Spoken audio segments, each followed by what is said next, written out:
नमस्कार दोस्तों, मैं जलस पांडे आपका एड स्टडी विद जीएसजे में फिर स्वागत करता हूं।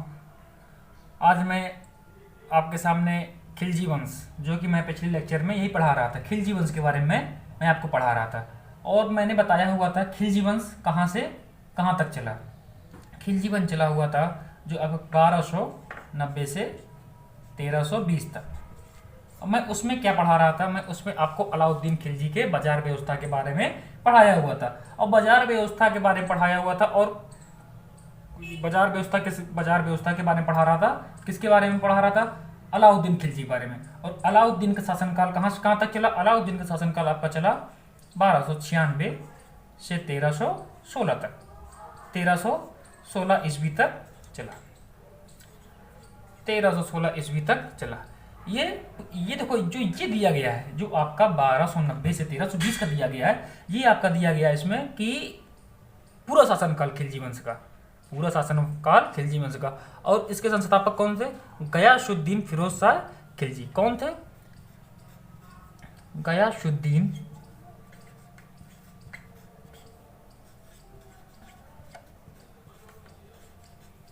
गयासुद्दीन फिरोज शाह खिलजी। और 1296 किसका शासनकाल बताया था मैंने? अलाउद्दीन के बारे में, अलाउद्दीन के बारे में। इसके बाजार व्यवस्था के बारे में बताया हुआ था, इसके बाजार व्यवस्था के बारे में बताया हुआ था। और मैं बाजार व्यवस्था बता चुका था, बाजार व्यवस्था बता चुका था।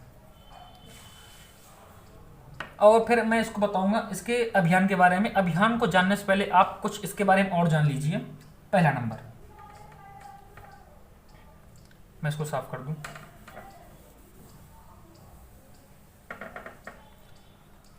इसके बारे में 1296 से 1316 तक इसका शासन चला, 1296 से 1316 तक। और क्या था कि जैसा कि मैंने बता रहा हूँ इसके बारे में, इसने घोड़े दागने की प्रथा चालू की थी। घोड़े की मतलब जो इनके अस्तबल में, इनके सैनिकों में जो घोड़े बटे हुए थे, कि इनके अस्तबल को, अपने घोड़ों को पहचानने के लिए, घोड़ों को पहचानने के लिए घोड़ों को दागने की मतलब एक निशान, एक धब्बा टाइप का बना दिया जाता था। तो क्या आता है प्रश्न कि घोड़े दागने की प्रथा किसने प्रारंभ की? अलाउद्दीन खिलजी ने। किसने?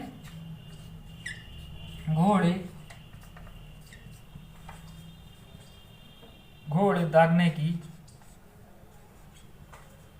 प्रथा, घोड़े दागने की प्रथा प्रारंभ की।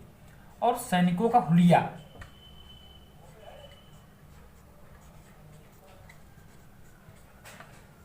सैनिकों का हुलिया बदलने के लिए कहा,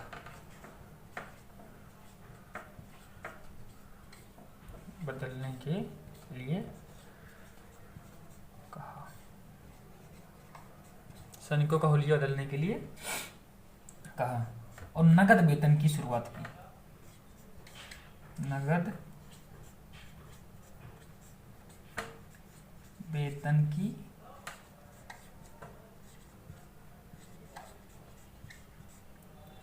शुरुआत की।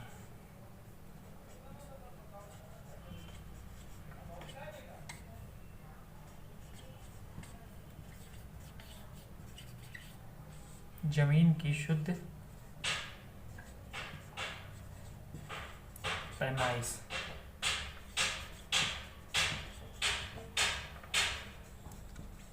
कराने वाला प्रथम सुल्तान।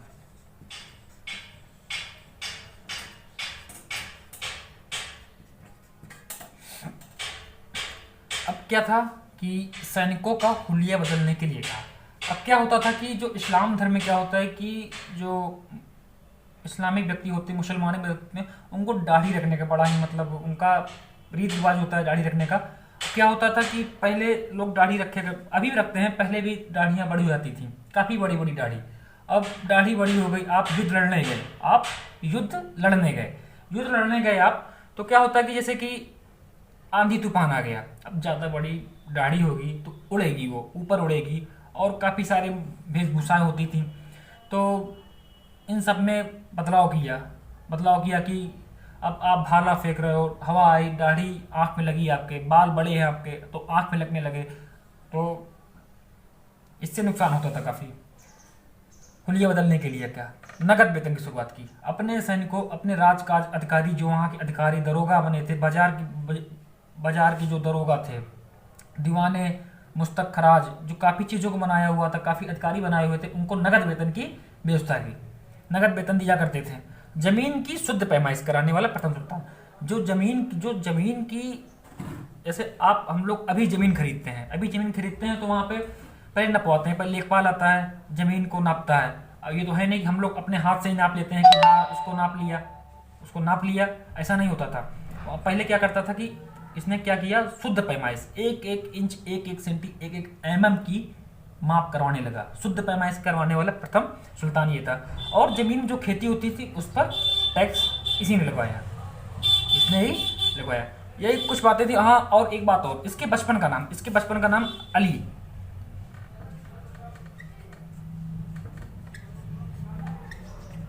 बचपन का नाम अलिया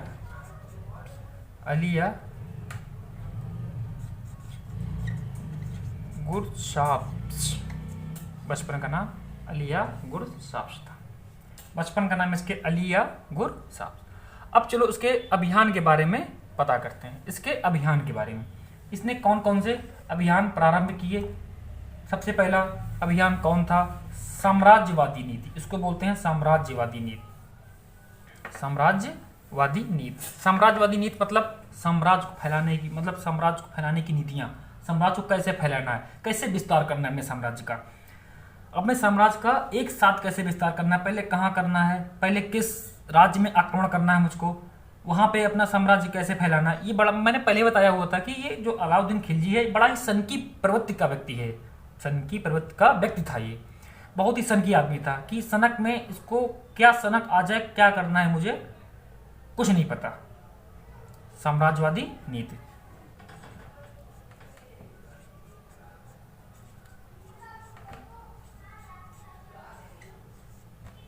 साम्राज्यवादी नीति इसकी अब ये साम्राज्य फैलाने की नीति प्रारंभ हुई। समझते हैं कि साम्राज्य इसने कैसे फैलाया। देखो, साम्राज्य फैलाने के लिए साम्राज्य ऐसे नहीं फैलता है। साम्राज्य फैलाने के लिए सबसे पहले हमको अभियान चलाना पड़ता है कि एक साथ तो देखो साम्राज्य कोई नहीं फैला सकता कि सीधे हम पूरे भारत पर एक साथ आक्रमण कर दें, ऐसा तो नहीं हो सकता है ना। अब साम्राज्य देखो कैसे फैलाया, मतलब जो राज्य थे, एक राज्य से दूसरे राज्य तीसरे राज्य, ऐसे साम्राज्य को फैलाया उसने। सबसे पहले 1298 पहला अभियान,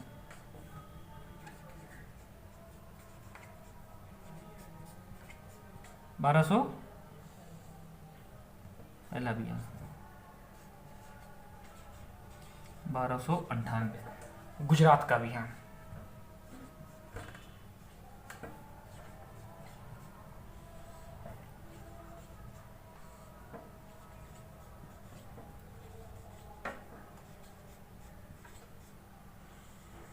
तब उस समय गुजरात का शासक कौन था, राजा कर्ण सिंह। कौन था, राजा कर्ण सिंह। कौन था, राजा कर्ण सिंह। 1298 गुजरात का अभियान प्रारंभ किया। कौन था, राजा कर्ण सिंह। राजा कर्ण सिंह वहाँ के राजा थे। जब इनको चला पता कि अलाउद्दीन खिलजी इन पे आक्रमण करने आ रहा है, युद्ध करने आ रहा है, तो इसने क्या किया, अपना राज्य छोड़ के दक्षिण भारत चला गया। कहाँ चला गया, राजा रामचंद्र के यहाँ चला गया, दक्षिण भारत भाग गया। ये राजा कर्ण सिंह दक्षिण भारत भाग गया, और दक्षिण भारत भाग जाता है। और क्या होता है, यहाँ पे अलाउद्दीन खिलजी की जीत होती है। अलाउद्दीन खिलजी का भाई नुसरत खां गुजरात में ही जब विजय होती है गुजरात में, तो क्या होता है, गुजरात में इसको एक हिजड़ा दिखता है, हिंदू जाति का हिजड़ा,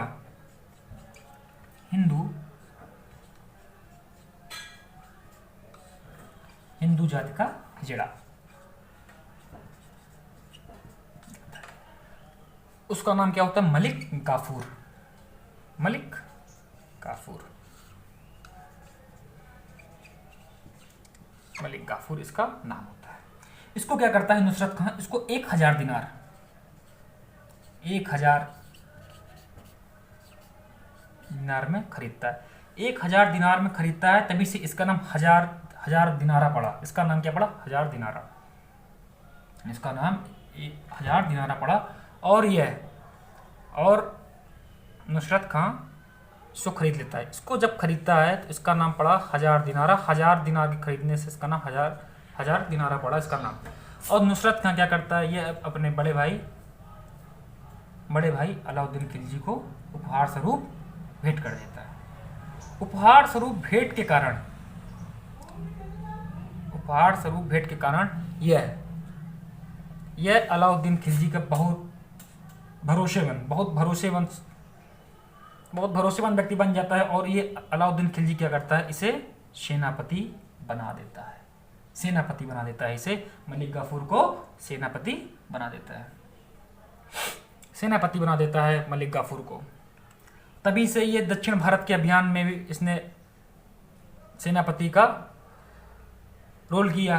काफी युद्ध में खिलजी के साथ रहा। बाद में आगे बताऊंगा इसके बारे में। इसके मन में भी राजा बनने का लालच आता है, क्योंकि पैसा एक इतनी बुरी चीज होती है जो कुछ भी करवा सकती है। ठीक है, बाद में इसके मन में भी राजा बनने का लालच आया। मैं बाद में बताऊंगा इसके बारे में। ठीक है, अब दूसरा अभियान।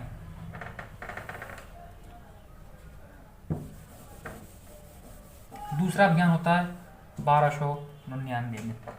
ये 1298 में, 1299 में दूसरा अभियान होता है 1299 में, जैसलमेर के विरुद्ध।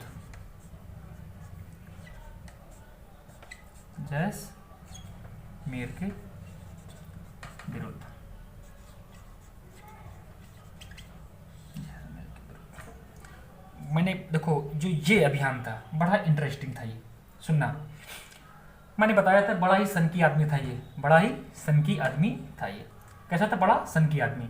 अब जब सनकी आदमी था, कुछ भी कर सकता है। आपको भी पता है पागल आदमी कुछ भी कर सकता है। क्या उसके दिमाग में, क्या उसकी खोपड़ी में घुस जाए? कुछ भी। ठीक है, इसने केवल घोड़ों की चोरी के लिए इसने युद्ध छेड़ दिया। घोड़ों की चोरी के लिए, केवल घोड़ों की जिसने चोरी की थी उसको दंड देना था, इतने में युद्ध कर दिया उसने। अब बताइए, उसके लिए इसने युद्ध कर दिया, इसको क्या बोलेंगे? संगी बोलेंगे। घोड़ों की चोरी के लिए इसने ये अभियान चालू किया और वह पूरा जैसलमेर तबाह कर देता है।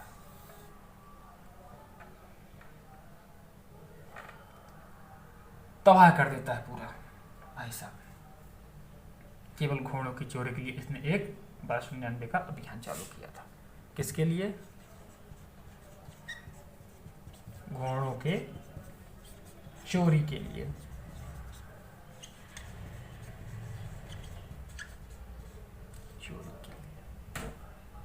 अभियान चालू करता है। अब क्या हुआ कि 1299 का अभियान इसका पूरा हुआ, तबाह कर दिया इसने, राज्य करने लगा। धीरे धीरे समय व्यतीत होता गया, 1 साल निकल गया पूरा।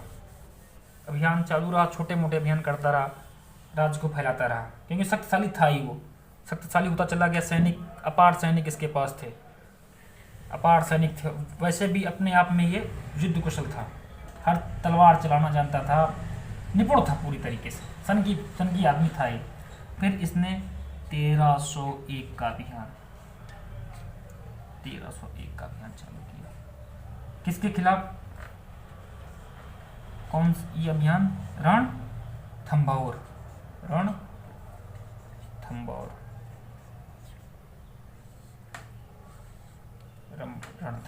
अभियान।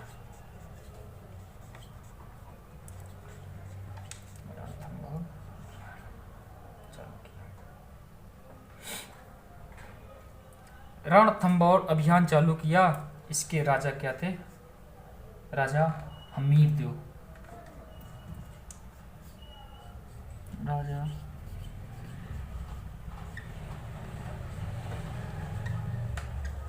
हमीर रणथंभौर के राजा राजा हमीरदेव, ये बहुत ही शक्तिशाली थे, बहुत ही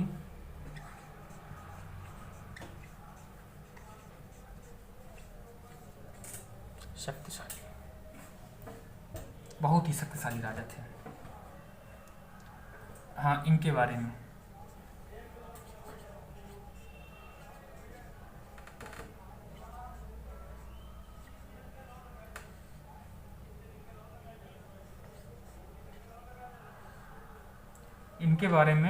किसमें लिखा है? एक महाकाव्य, हमीर महाकाव्य लिखा है इनके बारे में। हमीर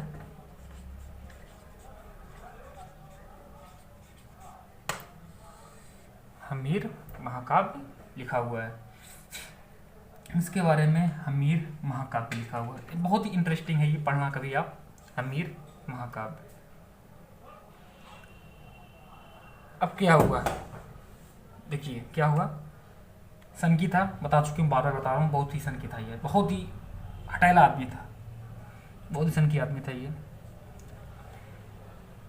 इसको चलता है पता कि रणथंभौर के राजा राजा हमीरदेव बहुत ही शक्तिशाली है। अब इसको लगा कि हमसे ज़्यादा शक्तिशाली कैसे हो सकता है भाई, हम इतने शक्तिशाली, मेरे पास इतनी सेना। अब मलिक गाफूर जैसा सेनापति इतना शक्ति होते हुए भी इतना अधिक शक्तिशाली कैसे हो सकता है? कैसे हो सकता है भाई, कैसे हो सकता है इतना शक्तिशाली? तो उसको ये लगा कि हमसे ज़्यादा शक्तिशाली ऐसे कैसे हो सकता है, तो ये इन पर आक्रमण कर देता है। आक्रमण के दौरान राजा हमीरदेव शहीद हो जाते हैं। बड़ी बहादुरी से युद्ध किया, बहुत ही बहादुरी से। अगर ये बंदा युद्ध ना करता तो हमीरदेव महाकाव्य ना बनता, क्योंकि बहुत ही शक्तिशाली राजा थे ये। अब लेकिन इतनी बड़ी सेना के सामने कहाँ, लेकिन बहुत अच्छा युद्ध किया, काफ़ी युद्ध किया और शहीद हो गए।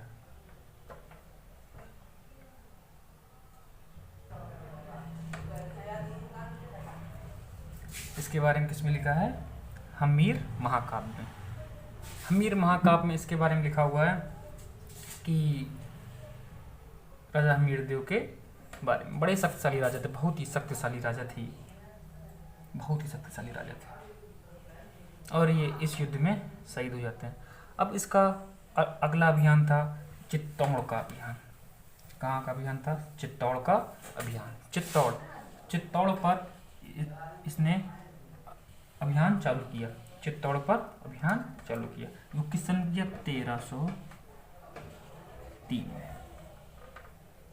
क्या था?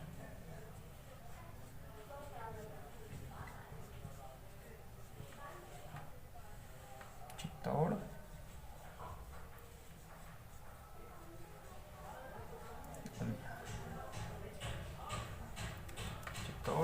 अभियान। इसके राजा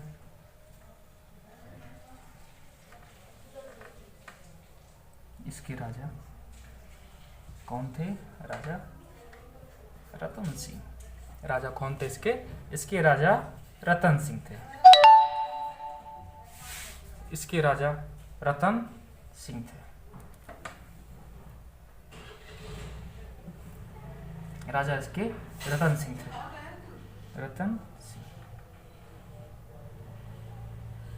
रतन सिंह इसके राजा थे।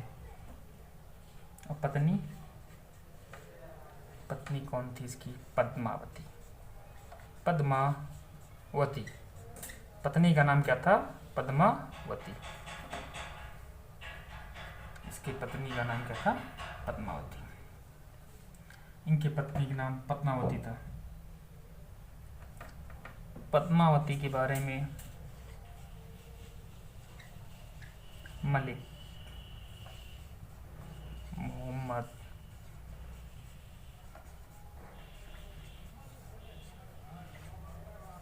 जायसी ने नहीं लिखा हुआ। किसने लिखा है? आता है कि उस समय पद्मावती के बारे में पद्मावती के बारे में किसने लिखा है? मलिक मोहम्मद जैसी ने। मलिक मोहम्मद जैसी ने इनके बारे में लिखा हुआ है। किसने? मलिक मोहम्मद जैसी ने पद्मावती के बारे में। मलिक मोहम्मद जैसी ने पद्मावती के बारे में लिखा हुआ है। क्वेश्चन बार बार आता है कि मलिक मोहम्मद जैसी ने किसके बारे में लिखा हुआ है? पद्मावती के बारे में। या पद्मावती के बारे में किसने लिखा हुआ है? मलिक मोहम्मद जैसी ने लिखा हुआ है। मलिक मोहम्मद जैसी ने पद्मावती के बारे में लिखा हुआ है। क्या होता है इस युद्ध में, इस अभियान में क्या होता है? इस अभियान में ये होता है कि जब ये अलाउद्दीन खिलजी को पता चलता है, क्योंकि पद्मावती अति सुंदर स्त्री थी, बहुत ही खूबसूरत स्त्री थी, और जब चलता है पता कि अलाउद्दीन को कि इतनी खूबसूरत स्त्री मेरे पास क्यों नहीं, इसको तो मेरे पास होना चाहिए क्योंकि ये इतनी खूबसूरत है। फिर धीरे धीरे चलता रहता है और अलाउद्दीन खिलजी इसको देखता है और वो मोहित हो जाता है, मन में कल्पनाएं करने लगता है। सुनता जब इसके बारे में लोग सुनाते हैं कि वहाँ 1803 का अभियान चित्तौड़ अभियान है, वहाँ पे मतलब कि चित्तौड़ में जो राजा रतन सिंह की पत्नी है पद्मावती, बहुत ही खूबसूरत मतलब औरत, इनके बारे में बताया, और उसने मन ही मन कल्पना करना प्रारंभ कर दिया। मन ही मन कल्पना करना प्रारंभ कर दिया तो अभियान चालू किया। गर्मी का महीना था, चित्तौड़ के किले के किनारे धीरे धीरे मलिक गाफूर जो सेनापति था धीरे धीरे सेनाएं एकत्रित करने लगा। सेना चारों तरफ किले को घेर लिया। 2 महीने 3 महीने 4 महीने लगातार गर्मियों के दिन में सेना को घेरता गया। फिर क्या हुआ कि ये सेना को घेरता गया,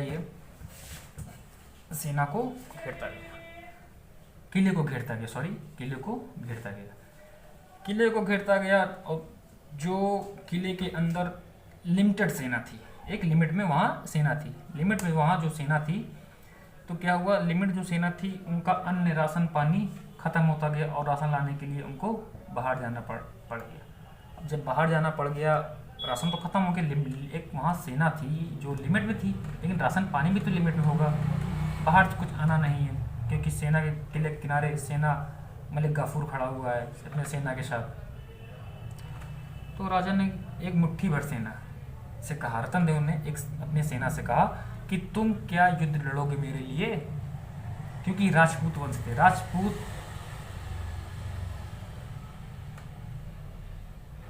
सब कुछ कर लेगा लेकिन गुलामी किसी की नहीं करता। राजपूत जो होते हैं सब कुछ कर लेंगे लेकिन गुलामी करना पसंद नहीं करते हैं, अपने को मार लेंगे, हार नहीं मानते हैं, वो मार लेंगे हार नहीं मानते। एक मुट्ठी भर सेना, ज़्यादा बड़ी एक मुट्ठी भर सेना के साथ रतन सिंह लड़ने के लिए चल दिए।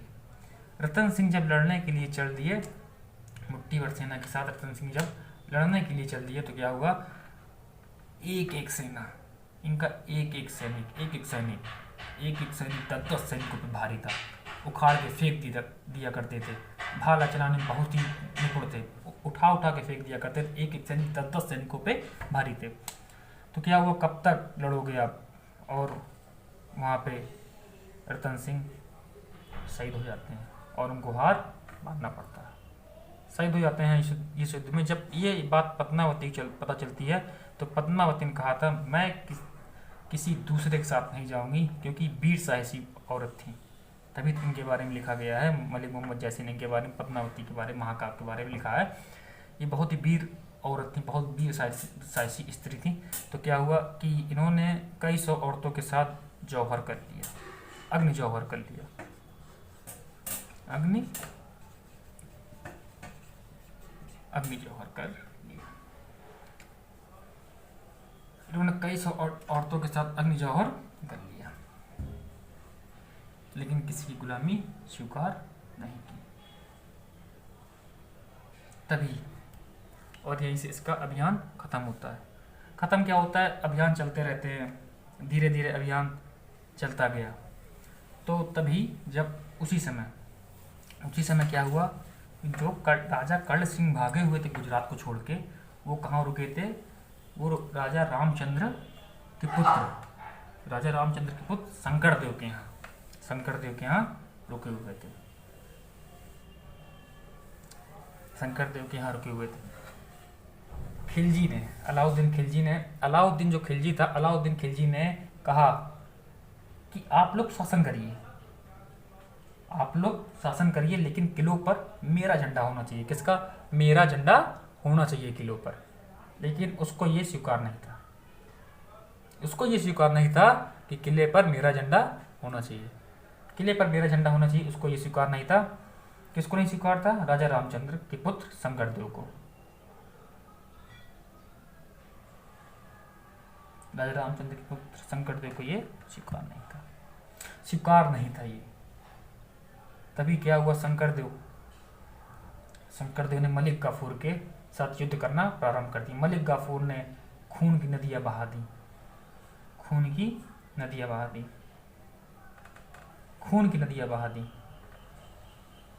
खून की नदियां बहा दी, बहाना प्रारंभ कर दिया। और इसी से रामचंद्र, इसी से राजा, जो वहाँ राजा रामचंद्र थे, हार माननी पड़ी, विवश हो गए, हार माननी पड़ी, और शंकरदेव को भी हार माननी पड़ी। शंकरदेव को जब हार माननी पड़ी तो इन्होंने माफ़ी मांगी, टैक्स देने से हाँ कर दिया, टैक्स देने के लिए हाँ कर दिया। और ये दोनों क्या हुए? इन दोनों को अलाउद्दीन खिलजी के दरबार में प्रस्तुत किया गया। वहाँ पे ये दोनों खिलजी से माफ़ी मांगते हैं।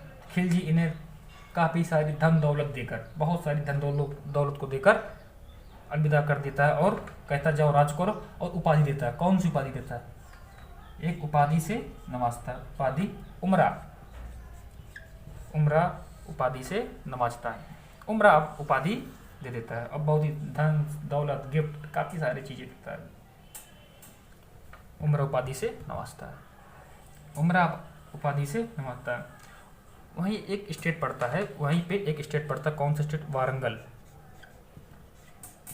मलिक गाफूर सोचता अगर मैं यहाँ तक आया हूँ, चलो वारंगल पर भी देखता हूँ, वारंगल को भी देखता हूँ। वारंगल चला जाता है, वहाँ पर भी यही धूम धड़ाक करता है, मार काट, खून खराबा, रक्तपात मचा देता है। वारंगल का जो राजा थे, राजा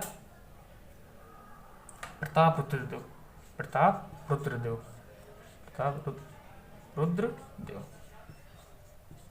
प्रतापरुद्रदेव वहाँ के राजा थे। मार काट करना प्रारंभ कर देता और ये घबरा जाते हैं, ये घबरा जाते हैं और ये भी कहते हैं ठीक है मैं भी दूंगा। ये सोने की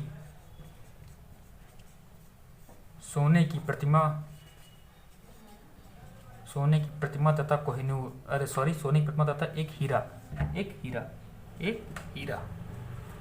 हीरा अलाउद्दीन खिलजी को गिफ्ट करते हैं, देते हैं। अलाउद्दीन खिलजी को गिफ्ट करते हैं कि अलाउद्दीन खिलजी को गिफ्ट करते हैं, देते हैं अलाउद्दीन खिलजी को, और अलाउद्दीन खिलजी इन्हें माफ़ कर देता है, अलाउद्दीन खिलजी इन्हें माफ़ कर देता है। यही हीरा, इसी का नाम पड़ता है कोहिनूर। ये कहाँ से निकलता है? क्वेश्चन आता है, इससे क्वेश्चन महत्वपूर्ण। कोहिनूर हीरा कहाँ से निकला? वारंगल से। जब वारंगल से निकला तो उसने किसको दिया? मलिक गाफूर ने किसको दिया? जाके खिलजी के पास ये हीरा चला जाता है, खिलजी को ये हीरा मिल जाता है। खिलजी को जब ये हीरा मिल जाता है फिर क्या होता है? खिलजी के पास हीरा चला जाता है, फिर क्या होता है? मलिक गाफूर के मन में राजा बनने की लालच आ जाती है। राजा बनने की लालच, मैंने बताया था ना कि मलिक गाफूर के मन में भी राजा बनने की लालच आती है। राजा बनने की लालच आती है, क्या करता है? जो खिलजी था वो अपने उत्तराधिकारी खिज्र खां को राजा बनाना चाहता था। लेकिन क्या हुआ? इसने मलिक गाफूर की बात मानी। मलिक गाफूर ने इसके 5 से 6 वर्ष के अल्प आयु पुत्र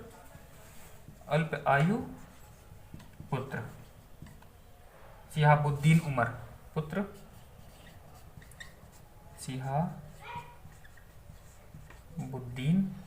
उमर को राजा बनाता है। जानता है कि अल्प आयु का पुत्र है तो ये इनडायरेक्टली राज्य कर सकता है। कौन? मलिक गाफूर। कौन राज्य कर सकता है? इनडायरेक्टली। इनडायरेक्टली मलिक गाफूर राज कर सकता है। इनडायरेक्टली मलिक गाफूर राज कर सकता है। इसने योजना बनाई, मलिक गाफूर राज कर सकता है, और इसने इसकी हत्या कर दी। इसने इसकी हत्या कर दी।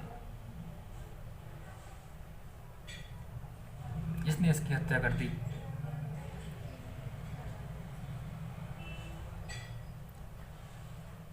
इसने जब इसकी हत्या कर दी तो एक क्वेश्चन आपको कहीं नहीं मिलेगा कि मलिक गाफूर राज करता है कि नहीं राज करता है।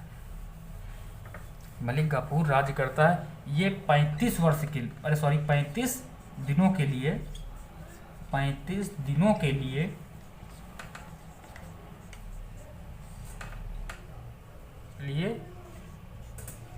राजा बनता है। 35 दिनों के लिए राजा बनता है। ये बहुत इंपॉर्टेंट, आपको कहीं नहीं मिलेगा। काफ़ी सारे किताब के पन्ने पलटा डालोगे लेकिन ये क्वेश्चन कहीं नहीं मिलेगा कि मलिक गाफूर राजा बनता है कि नहीं बनता है। मलिक गाफूर 35 दिनों के लिए राजा बनता है। 35 दिनों के लिए राजा बनता है। उससे पहले मैं बता दूं आपको कि जब उसकी हत्या कर देता है, क्या कहते हैं, शिहाबुद्दीन उमर की हत्या कर देता है, तो उसके बाद ये मुबारक खिलजी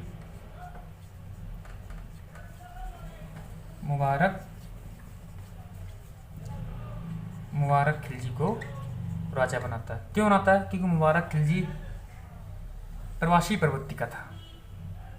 मुबारक खिलजी क्या था? प्रवासी प्रवृत्ति का था। ये इतना मतलब इसको बोल सकते हैं इतना हरामखोर प्रजाति का था ये कि अपने राज्य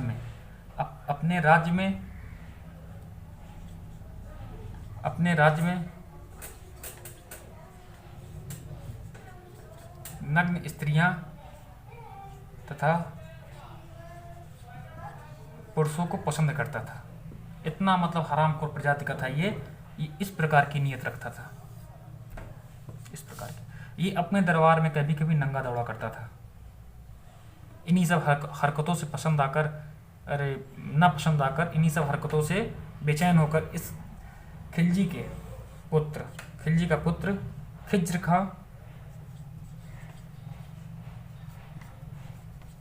खिज्र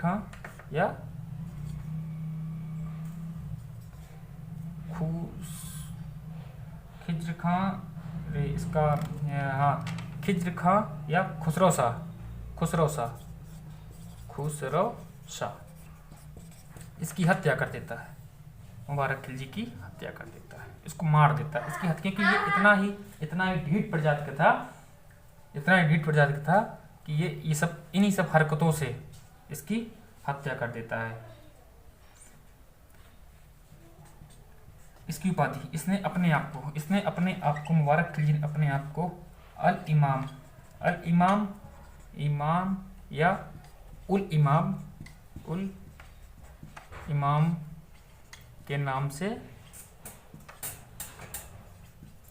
से नवाजा। अल इमाम या उल इमाम के नाम से नवाजा और इसने को अपने को खलीफा कहा। क्या कहा? खलीफा की इसने उपाधि दी। खुसरो शाह जब इसकी हत्या कर देता है तो आता है खिलजी वंश का अंतिम संस्थापक कौन था? खिलजी वंश का अंतिम शासक कौन था? खिलजी वंश का अंतिम शासक खिज्र खां या खुसरो शाह था। मैं उम्मीद करता हूँ आपको बहुत सारे इंपॉर्टेंट क्वेश्चन बने होंगे। हाँ, एक बात और, खिज्र खां को पैगंबर का सेनापति कहा जाता था। खिज्र खां को पैगंबर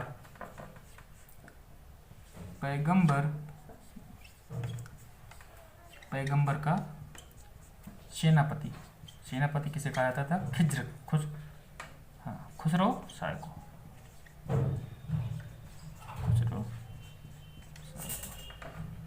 इसे पैगंबर का सेनापति पैगंबर का सेनापति कहा जाता था। यहीं से मैं अपना लेक्चर समाप्त करता हूँ। मुझे उम्मीद है कि आपको पसंद आया होगा और मेरे चैनल को लाइक, सब्सक्राइब व कमेंट जरूर करें। और जो भी मतलब आपको त्रुटियां समझ में आए, फीडबैक जरूर दें कमेंट बॉक्स में। फीडबैक जरूर दें कि क्या मैंने गलत पढ़ाया, क्या मैंने पढ़ाया आपको समझ में नहीं आ रहा। अगर आपको समझ में नहीं आ रहा तो आप मेरे व्हाट्सएप नंबर 89 53 55 79 58 पर संपर्क कर सकते हैं। ठीक है दोस्तों, मैं यहीं से अपना लेक्चर बंद करता हूँ। धन्यवाद। जय हिंद।